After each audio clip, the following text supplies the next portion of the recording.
Boa tarde. That was all my Portuguese. No, mentira.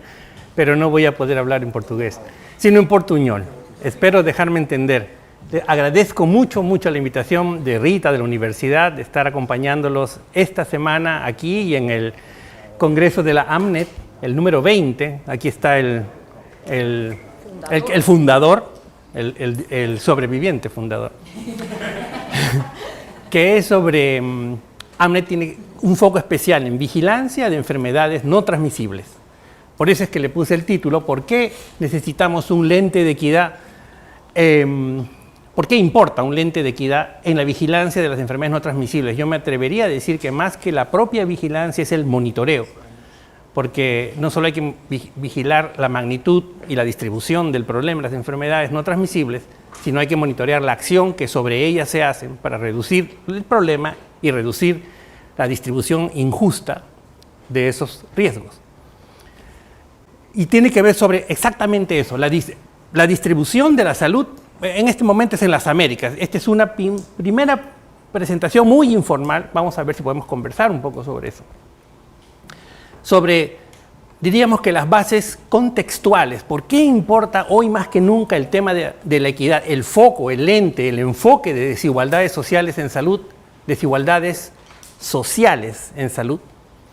Las demás no nos importan. Hoy por hoy. ¿Y por qué en la región de las Américas? No tengo yo que decir por qué en Brasil. Creo que nosotros somos los que estamos aprendiendo. Nosotros, me refiero a la región de las Américas, estamos aprendiendo mucho de cosas que se están haciendo en Brasil desde hace mucho tiempo. Ustedes están en la vanguardia en ese sentido. Y sin embargo, hay mucho más que por hacer.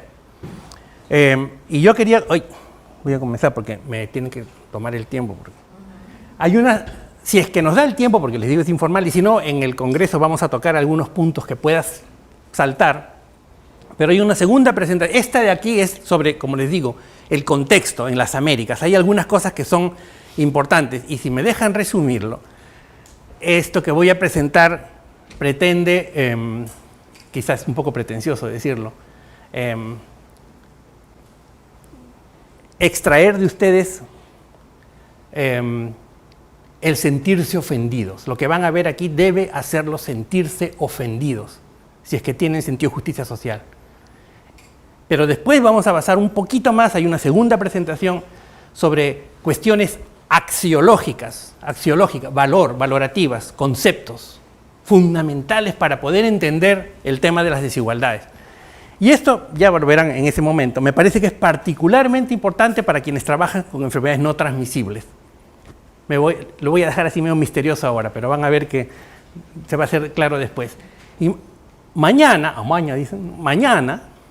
tenemos otras 2 horitas con el profesor Bernard Choi, y yo en la primera voy a tratar de compartir con ustedes un paso más. Ya no son bases contextuales, ya no son bases conceptuales, la segunda parte de hoy, van a ser bases instrumentales, metodológicas. Bien sencillas en realidad, pero son, como dicen en inglés, el tenet, el fundamento para operacionalizar esta gran palabra que está muy presente, tiene mucha presencia retórica, ¿no? Todo el mundo en los discursos habla y habla de la equidad. Pero, por ejemplo, esa gran agenda de la Sustainable Development Goals, ¿no? Los objetivos de desarrollo sostenible, son 17, ustedes saben, ¿no? Con 169 metas, con 248 indicadores y con toda una prosa muy bonita. Es lo primero que se pusieron, son las Naciones Unidas, lo que se pusieron de acuerdo, la agenda de las 5 P's, Partnership, Planet, Person, Peace. ¿No? Me olvidé una P más, Planet, las 5 P, las 3 dimensiones, económica, social, ambiental, indisolubles. Es un palabreo infernal. Y nos dicen los países, han firmado la declaración. En esta gran empresa nos comprometemos a no dejar a nadie atrás. Leave no one behind. Guess what? Adivinen qué. No hay un solo indicador de los 248, si sabemos contar, porque hay 5 que están repetidos. 248 indicators. No hay uno solo, excepto el 10.1.1, que es el mismo de siempre y no sirve para nada, o casi nada, que no es lo mismo, pero es igual, dice Silvio. No hay ninguno que mida desigualdades en salud. ¿Cómo podemos generar accountability, ¿no? La capacidad de rendir cuentas sobre el compromiso de no dejar a nadie atrás si no medimos desigualdades? Y ya van, ¿cuántos? 8 años, 7 años, 8 años, y faltan 7, ¿no? Y se acaba la agenda. Y seguimos con la retórica empty, vacía. Creo que hay que ser un poco más valientes en eso, ¿no? Y vamos a ver si podemos mañana hablar un poquito sobre lo elemental de la medición, porque hay unas cosas que son fundamentales. Y sin embargo, si nosotros aplicamos eso, yo les prometo, les aseguro, que es posible generar evidencia y conocimientos generalizables sobre la magnitud, la presencia, la profundidad de las desigualdades sociales en salud y el cambio o la ausencia de cambio que sobre ellas produce lo que hacemos o dejamos de hacer. Entonces, mucho palabreo. La primera cosa es, yo quiero traer aquí deben haber conocido, y si no, lean los libros que dejó Paul Farmer, un gringo bueno. Paul Farmer, muy lindo Paul Farmer, amigo del Perú, amigo de Haití, ¿no? Un epidemiologista social que se murió el año pasado, en enero, suddenly, súbitamente, ¿no? Apenas a los 60 años. La idea de que algunas vidas importan menos que otras es el fundamento, la raíz de todo lo que está mal en el mundo. Y eso es verdad.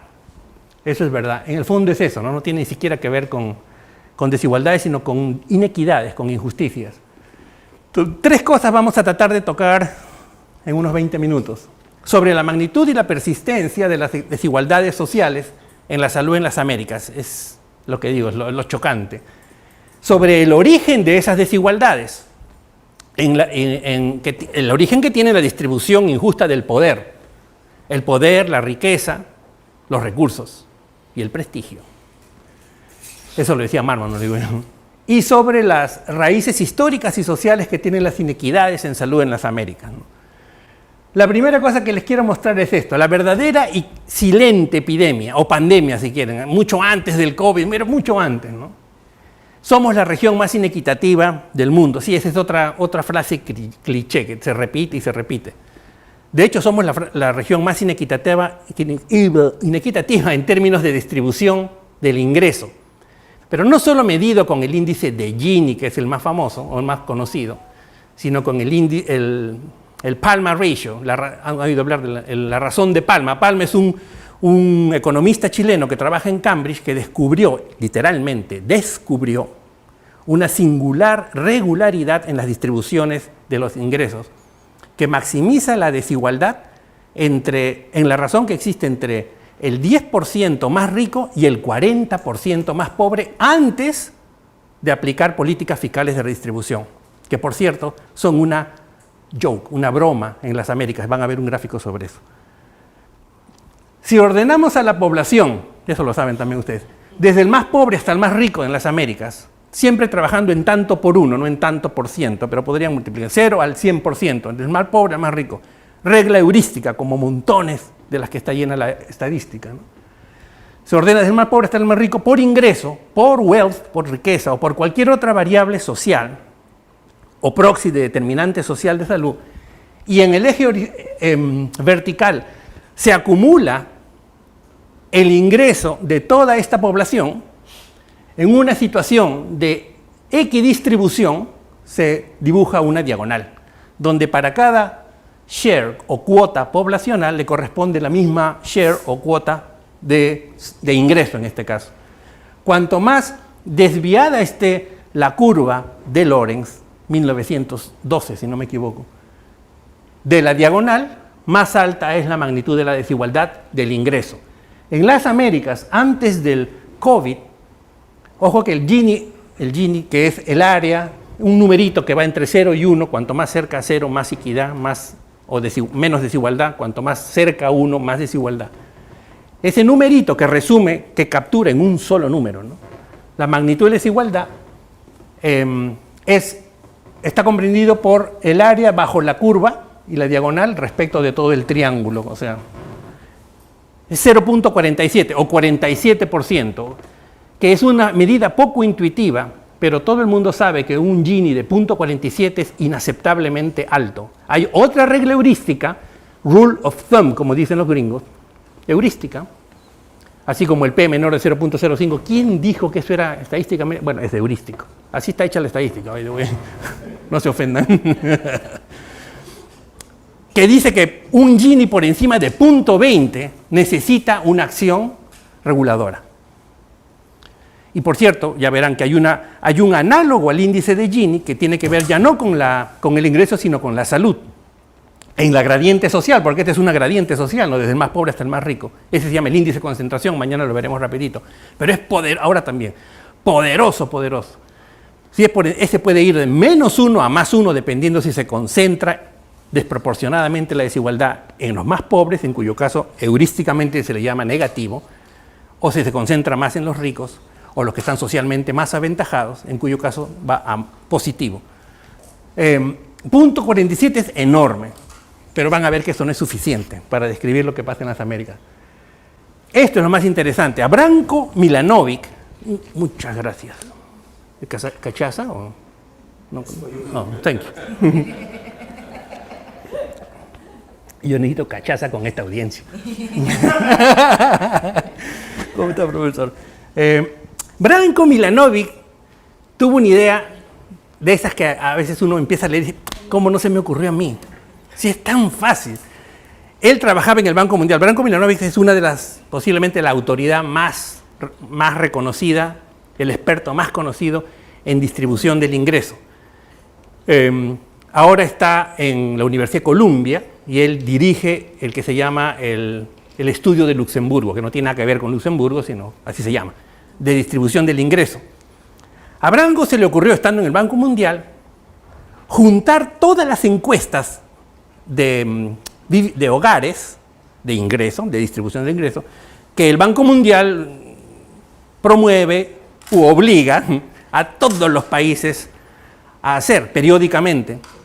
Y por primera vez juntó, qué sé yo, las muestras, los 10.000 chinos, los 10.000 peruanos, los 10.000 taiwaneses, un montón. Eso está públicamente disponible online.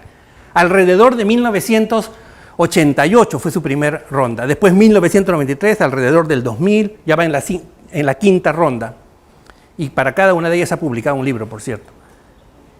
Y entonces acumuló todo eso.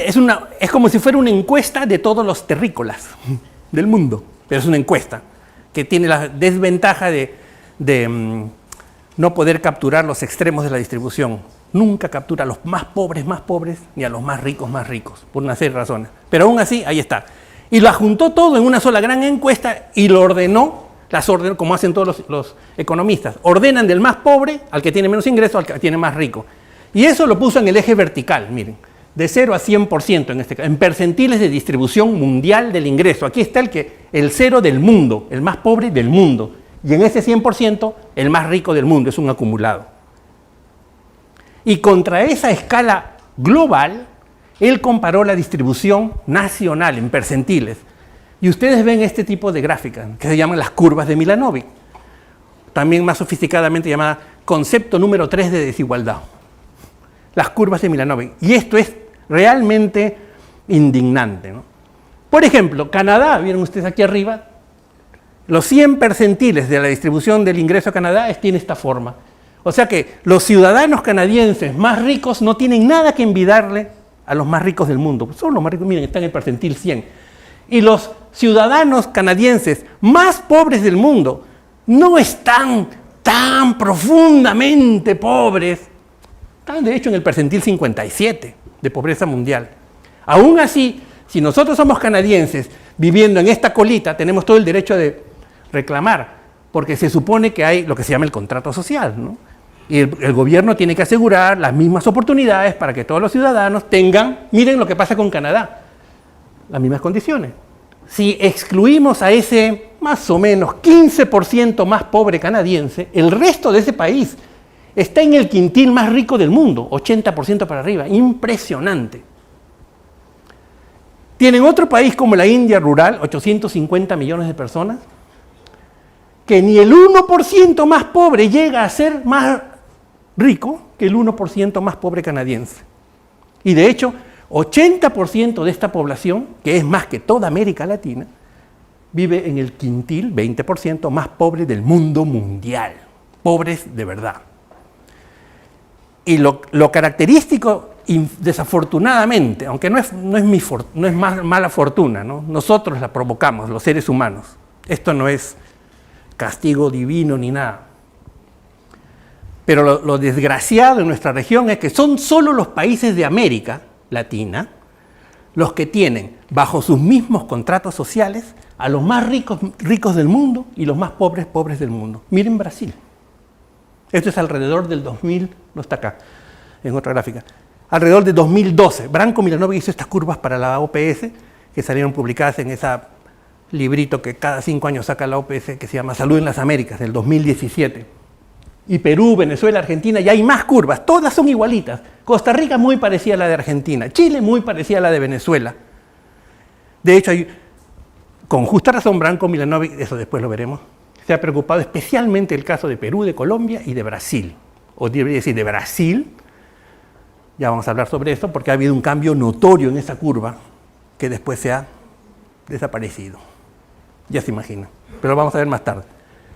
Como si eso no fuera poco, aquí podemos ilustrar un concepto interesante en vigilancia, en monitoreo que se llama benchmarking.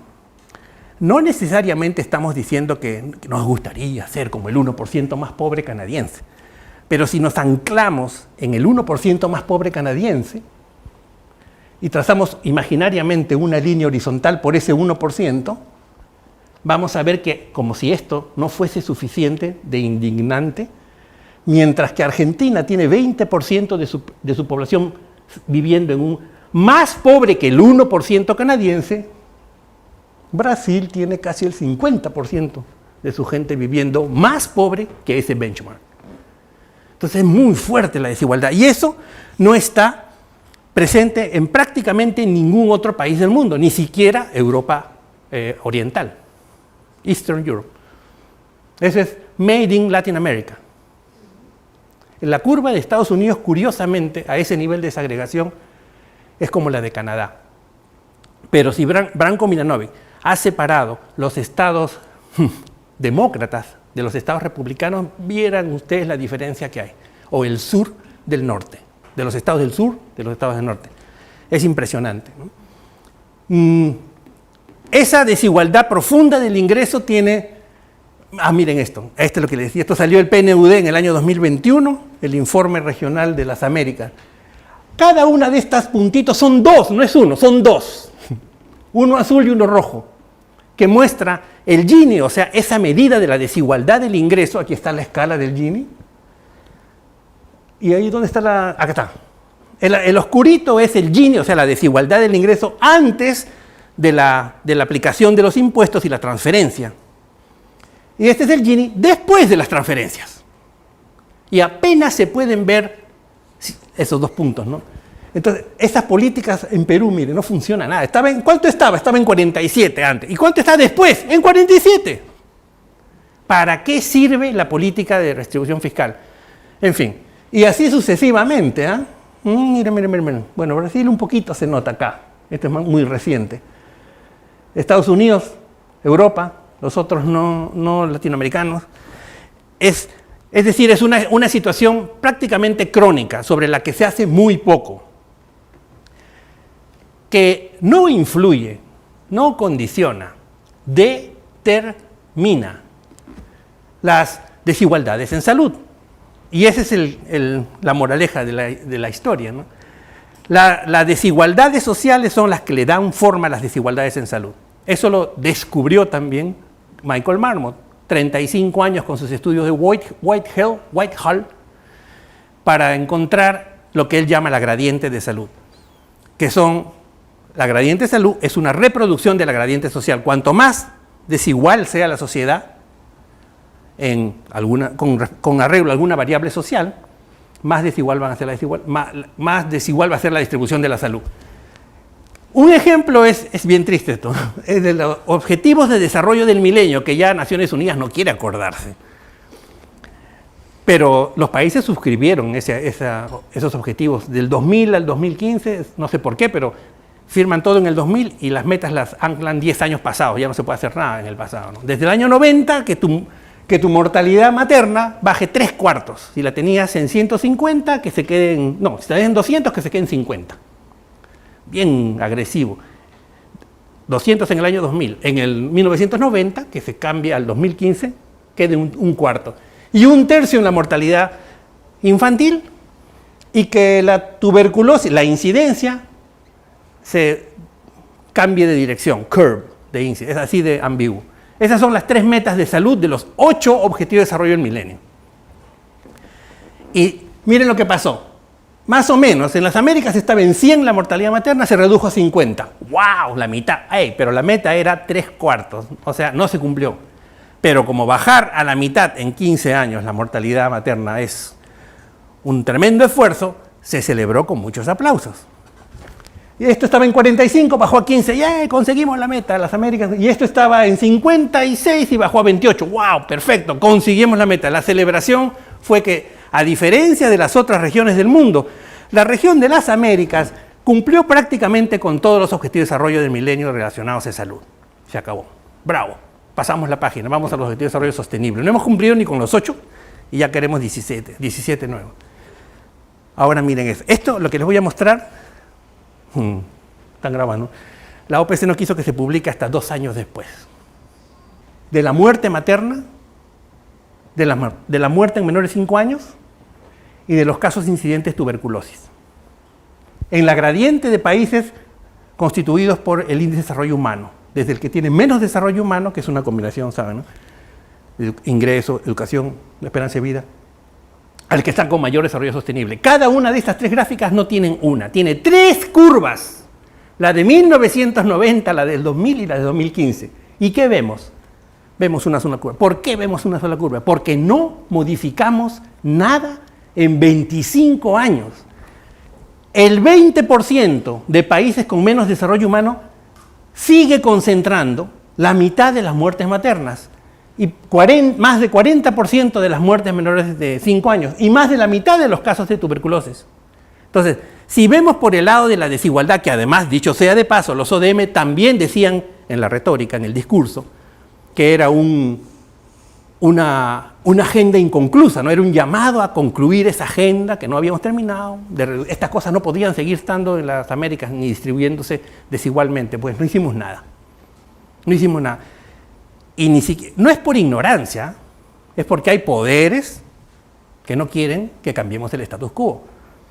Pero a pesar de esta evidencia, que es ridícula, porque hay por todos lados evidencia de lo que estoy diciendo, los países firman los objetivos de desarrollo sostenible con la misma fachada, ¿no? Solo cambios promediales. Entonces, nos hemos acostumbrado a eso, ¿no? A celebrar promedios o logros promediales sin mirar cómo se distribuye la salud. Y ahí está el kit del asunto, ¿no? Voy a avanzar un poquito más rápido. De hecho, esto ha sido así por los siglos de los siglos. Miren, acá hay un determinante de desigualdades, el famoso ingreso, es un gran determinante. De hecho, hay fuerzas también que están interesadas en hacernos desviar nuestra atención de la profunda desigualdad de ingreso, la desigualdad extrema del ingreso, a otras desigualdades que sí son importantes, pero no son tan determinantes como la de la riqueza y el poder. De hecho, Joseph Stiglitz, el premio Nobel de Economía, vicepresidente del Banco Mundial, gran crítico de la globalización, dijo que era muy bonito ver a los países juntos de la manito y cual árbol de Navidad, por ese proceso participativo que era bottom-up, de abajo para arriba, cada uno venía y colgaba su adorno en el árbol. Y así teníamos una tremenda agenda con 250 indicadores, 170 metas, y todo el mundo está contento. Cuando si realmente estuviéramos preocupados por la desigualdad intergeneracional, porque de eso se trata el desarrollo sostenible, ¿no? Es cómo conseguimos resolver nuestras necesidades sin comprometer la habilidad de futuras generaciones de resolver sus necesidades. Eso es equidad intergeneracional. Si estamos comprometidos con eso, con la justicia social, deberíamos olvidarnos de ese arbolito de Navidad y tener 9 metas. Las 8 que no cumplimos hasta el 2015 y la olvidada meta 9 de Stiglitz y Doyle, que era la eliminación, no la reducción, no, la eliminación de la desigualdad extrema de ingreso, con una meta clarísima, que es reducir 40% el índice de Palma y poner en cada país una comisión nacional que monitoree esa desigualdad. No le hicieron caso, por supuesto, a Naciones Unidas. Y ya, ahí quedó. Hay un par de artículos muy interesantes de Sakiko Fukuda Par sobre las negociaciones que hay detrás de ese objetivo de desarrollo sostenible número 10, que es de reducir el ingreso. El palabreo existe, el wording está. Es decir, porque sí, la meta 1 es fin a la pobreza. Bueno, si es fin, ya no hay desigualdad. La meta fin al hambre. Ok, si es fin, ya no hay desigualdad. La meta 3 es salud para todos y bienestar para todos, a todas. Sí, si es para todos, tampoco hay desigualdad. Ya. Puro palabreo, puro palabreo. Income es muy importante. Y vamos a ver uno bien sencillito, mortalidad infantil, que es muy sensible, así como tomarse el pulso. En 110 años, miren, esta es la tendencia, así, bien ajustadita, bien hechecita, con dólares comparables, internacionales, ajustados, deflatados. El ingreso per cápita en la región de las Américas en 110 años ha subido. Y conforme ha subido, la mortalidad materna ha bajado. Ahí hay una relación. Eso está bien. Pero ahora miren, en la otra escala, una medida de desigualdad. El Gini en el caso del ingreso y el índice de concentración de la desigualdad en el caso de la mortalidad infantil. Y lo que vemos es que prácticamente no han cambiado. De hecho, en la mortalidad infantil se ha incrementado la desigualdad. Esa es la marca histórica de la región de las Américas, de nuestros países y el interior de nuestros países. De hecho, donde pongamos el zoom, ahí encontramos desigualdades. Aquí en Brasil, el 2015, el Ministerio de Salud, con la OPAS, hizo un atlas de desigualdad impresionante a nivel municipal. 1991, 2000 y 2010 con esos datos. Y ahora se piensa hacer uno nuevo que tienen los nuevos censos, ¿no? Es a nivel ecosocial, como decía Nancy Krieger, o dicen, ¿no? Usas el territorio como unidad de análisis. Pero no es desigualdad territorial, porque se ordenan las unidades de análisis en función de una variable social. Por ejemplo, el índice de pobreza multidimensional de cada municipio, es decir, que está peor al que está mejor. Y sobre esa jerarquía social uno ve cómo se distribuye lo que quieran en salud. En fin, esto que ven, por ejemplo, son las famosas gradientes de Marmot, ¿no? Gradientes de salud. En este caso es raquitismo, por categorías de ingreso. Cuanto más rico, menos raquitismo. Eso ya lo sabemos. Caries. Cuanto más rico, menos caries. Y cuanto más rico, mejor rendimiento escolar, nota más alta. Eso lo hizo 50 años que Michael Marmot, Salvador Allende, no como presidente, sino como ministro, en Chile, que es el 11 de septiembre hoy día, ¿no? 50 años de su asesinato. La gradiente esa está por todos lados, solo hay que descubrirla. Y les advierto, en no transmisibles también hay montones. Por ejemplo, estas son de formas de presentar la gradiente. Esta es una forma discreta, en cuartiles en este caso, de exceso de mortalidad por COVID, ¿no? Según una gradiente social. Siempre es eso, una gradiente social, en este caso definida por el índice de desarrollo sostenible, que es una combinación de variable económica, variable ambiental y variable social, educación, ingreso y cobertura de agua y saneamiento. Cuanto mejor el desarrollo, más baja el exceso de mortalidad. Y esta es otra forma de verlo, con una regresión no lineal, como pueden ver, asintótica, como pueden ver, ponderada, como no pueden ver, porque eso hay que verlo con números, pero es ponderada por el tamaño de cada población, en este caso de cada país. Eso es una forma de presentar la desigualdad. Eso mañana podemos verlo más. Es poderosísima, el Slope Index of Inequality. Profesor Bassanesi. Aquí lo hizo un estudio muy bonito. Y la concentración, el índice es el que les estaba mostrando antes, el índice de concentración. Empoderarse de estas tres cosas, con los datos que tengamos, realmente puede ayudar a cambiar las cosas. Hacer la pelea, ¿no? Esta es otra forma de ver, ¿no? Bueno, con capital social, que es una forma más interesante todavía de ver. Lo pueden leer allí arriba con el profesor Vítora, que hemos hecho ese trabajo. el capital social es una reserva de recursos sociales y factores contextuales, ¿no?, basadas en reglas de reciprocidad que genera cohesión social, credibilidad en las instituciones y confianza en los demás, ¿no? En general, tiene que ver con la preocupación de uno por los otros. Esa es una característica muy deseable de los colectivos humanos. Miren, cuanto más alta la desigualdad de ingreso, pero déjenme decir un pequeñito paréntesis. El ingreso, o si quieren el capital, que no es solo ingresos, otra cosa, ¿no?, el wealth, la riqueza. La riqueza en general, el ingreso está altamente correlacionada con casi toda otra variable cuantitativa continua social. Años de educación, cobertura de agua y saneamiento, necesidades básicas insatisfechas, lo que sea. Las personas más pobres son usualmente las que tienen menos educación, las que tienen menos agua, menos saneamiento, menos esto, menos, y los que tienen más, tienen más. Hay una autocorrelación, si quieren. Así que el ingreso, dice ingreso, pero en realidad es un poco la forma de la relación entre lo social y la salud. Entonces, cuanto más desigual es esa distribución de lo social, de las oportunidades a vivir una vida digna, gratificante, más bajo es el capital social. Y cuanto más bajo es el capital social, más alta la mortalidad por COVID. Terrible, ¿no? Ya voy a acabar. En fin, siempre se me pasa. Ahora, no todo es malas noticias. Pero las buenas noticias son short-lived. ¿Por qué? Porque es esencial. Gracias. Chin. Porque bueno, ¿por qué? Miren esto, compañeros. Acá la población de este país está partida en 10 deciles, valga la redundancia, de ingreso. Desde el decil más pobre, 1, hasta el decil más rico, el 10, que son ricos más ricos del mundo. Y estos son pobres más pobres del mundo. En este primer trienio, 1998-2001, en este país ocurrió lo siguiente, en términos de crecimiento promedio anual del ingreso. ¿Cuánta platita tenemos? ¿No? Crecimiento, porcentaje. Fíjense, color naranja. Todo fue negativo. O sea, todos perdimos ingreso, o perdieron ingreso, pero perdieron más los más pobres. Eso se llama una tendencia regresiva, ¿no?, en economía.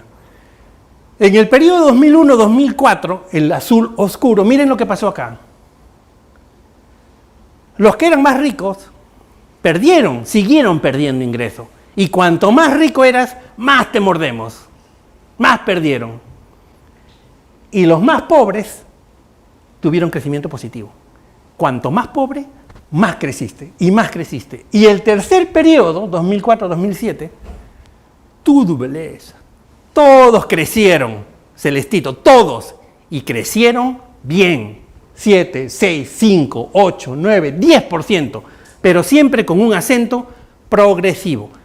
Más crecen los que más necesitan.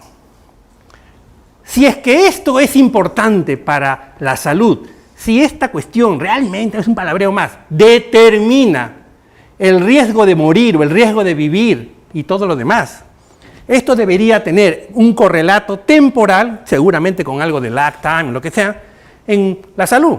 Y un ejemplo de esto es lo que pasó en ese país en el mismo tiempo con la mortalidad de menores de 5 años o infantil.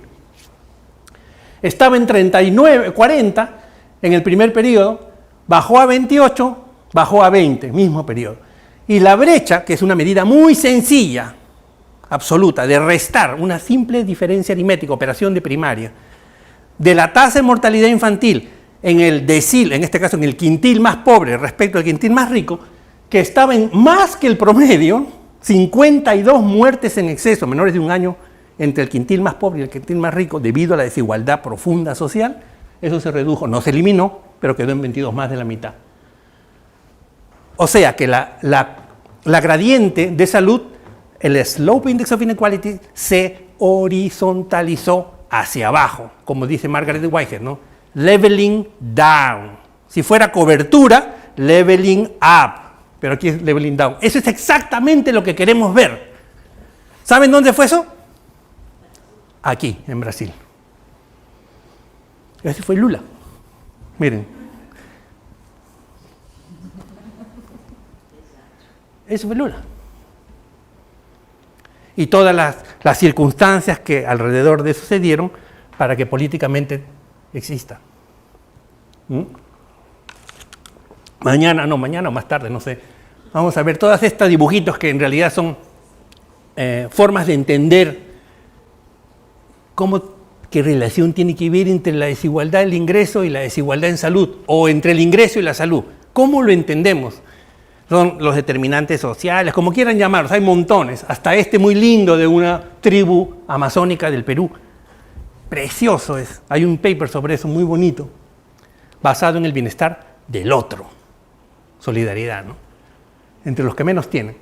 Eso yo lo voy a pasar. Acá eso es solamente para que ustedes sepan, si quieren leerse esta publicación del PNUD, es impresionante, porque aquí nos desnudan, vergonzosamente. Estamos atrapados en una trampa de alta desigualdad y bajo crecimiento. Y tiene que ver con la concentración del poder y con una serie de otros, ese es otra vez, eufemismos. Distortive elements. ¿Saben cómo se llama eso? Corrupción. Y miren, voy a pasar a ver algo. Bueno, eso lo va a pasar rapidito. Pero acá, el porcentaje de nuestro Producto Interno Bruto, que es apropiado por las 50 firmas más poderosas de cada país. En Chile, 70% de toda esa riqueza que le pertenece al país, al pueblo, por esas 50 firmas. Y casi ningún país de los que están acá, hay más en ese informe, se libra. Bueno, eso va a seguir, también es terrible eso, ya lo verán. Esta presentación se las dejo. Pero ¿qué es lo que quería? Eso se llama captura política, ¿no? O el secuestro democrático que produce gobernar para las élites. Nadie quiere hablar de eso, aunque ahora sí está hablando más, ¿no? de secuestro.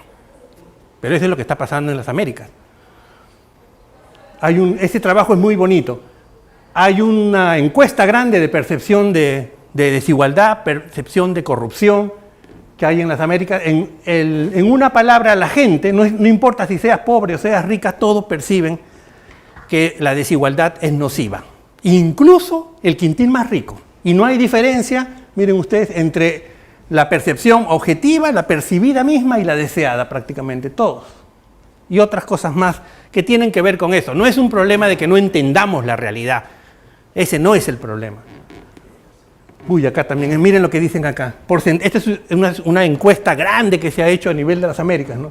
Porcentaje o cuota de gente, porcentaje, que cree que sus países están gobernados de acuerdo a los intereses de un pequeño grupo, de la élite.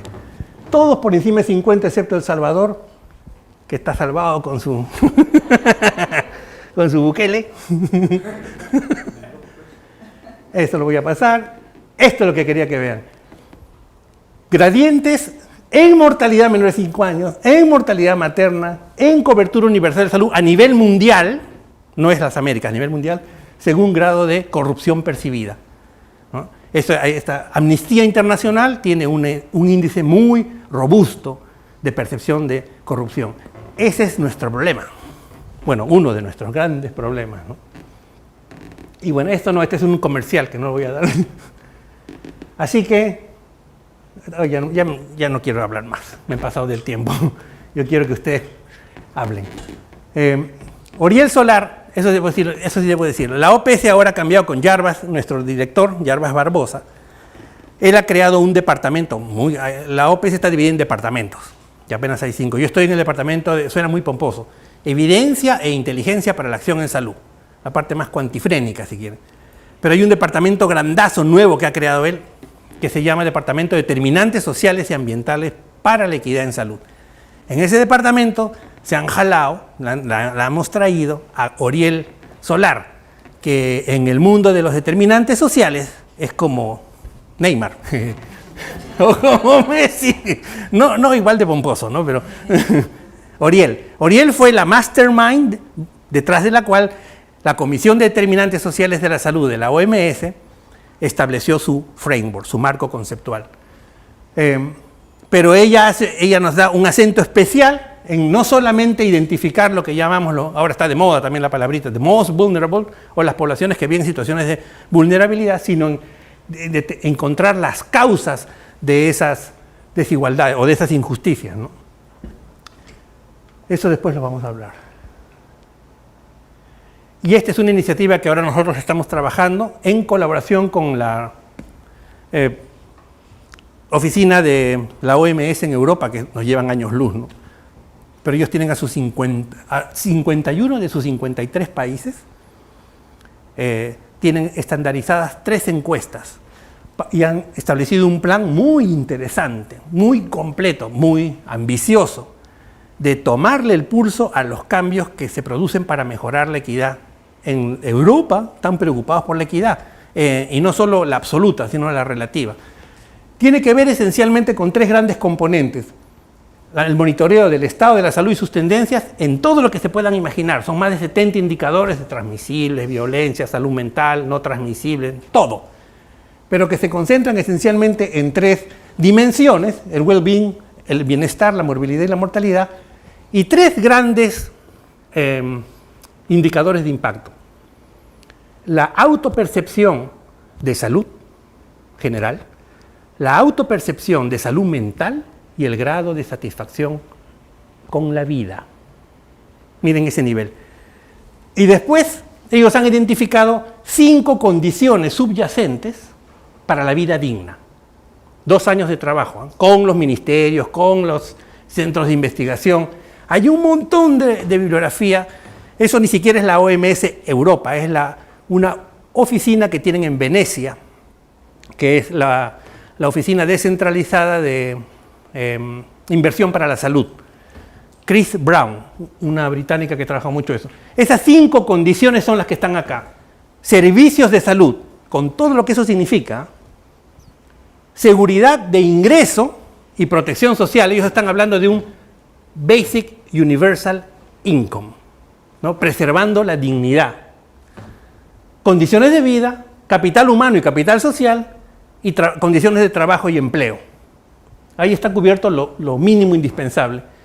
Y también monitorear, tomarle el pulso, obviamente no solo a cómo están las cosas, de mal o de bien, sino cómo cambian con las políticas que se toman o se dejan de tomar en estas 5 grandes condiciones, y además considerando el nivel de inversión, la cobertura y el scaling up, ¿no? O sea, cómo se puede llegar a todo el país. Y además han identificado, ahora también se está poniendo de moda, algo que no son determinantes sociales de la salud, no tiene traducción al español, no sé si la tenga el portugués, creo que no, que le llaman drivers, los Health Equity Drivers, los impulsores, le dicen algunos, de la equidad en salud. Nosotros estamos terminando ahorita un systematic review de eso, a ver qué es lo que se encuentra. Pero miren, en lo que ellos han trabajado, los drivers son esas condiciones cuya presencia a nivel local o a nivel nacional, cuya presencia más hace la diferencia. Es decir, una vez que han implementado políticas proequitativas, ya se ha visto que en algunos lugares no pasa nada. O pasa, como ha pasado acá, y en 2 años desaparece.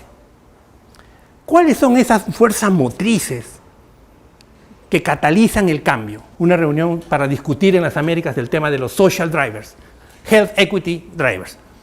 Para los europeos fueron estas 4, ¿no? El grado de coherencia en las políticas, miren si no, eso es un driver. Cuanto más incoherente sea un paquete de políticas, menos efecto proequitativo va a tener lo que quieran implementar, aunque el corazón se les salga del buen gusto. No basta eso. La participación social, el accountability, la capacidad de rendir cuentas, y eso le da razón a todo el sistema de monitoreo cuantitativo de desigualdades en salud. Y para eso están usando el Slope Index of Inequality y el índice de concentración. O sea, métricas complejas. Complejas es un decir, porque es una por regresión y la otra es muy sencilla por desproporcionalidad. Y el empoderamiento de la comunidad. Y tienen más cosas que no vamos a mencionar, pero la bibliografía se las podemos dejar, está toda disponible. Eso ya lo dejo. Y ya se acabó. Preguntas, compañero.